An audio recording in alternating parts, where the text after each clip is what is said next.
জমিটা আমি আপনাকে পানির দামে দিচ্ছি, তারপর আপনি গাইগুই করছেন। জোয়ারদার ভাই, পানির দামে দিচ্ছেন কোথায়? জমি তো আপনার 30 বিঘা, কিন্তু দাম নিচ্ছেন 50 বিঘা। কিছু ছাড় দেবেন না? প্রশ্নই ওঠে না। ওই জমির মাঝখানে আরো 27 বিঘা আছে, ওটা তো আপনি হজম করে ফেলবেন না? আমি তো ভাই আপনার পা রাখার জায়গা করে দিচ্ছি।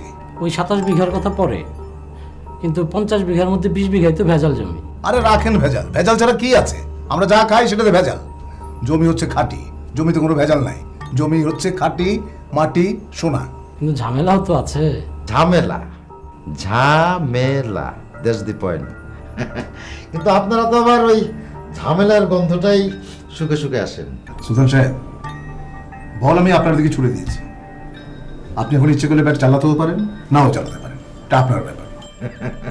দেখি ছক্কা মারার চান্সটা কি হাতছাড়া করবেন? আমি কি তাই বলেছি নাকি? ছক্কাটা আসলে কে মারলো জোয়াদার ভাই, আমরা নাকি ওই সুলতান সাহেব? আমরা প্র্যাকটিস ছাড়া মেরেছি, কিন্তু সুলতান সাহেবকে যদি ছক্কা মারতে হয় তাহলে তাকে অনেক প্র্যাকটিস করতে হবে।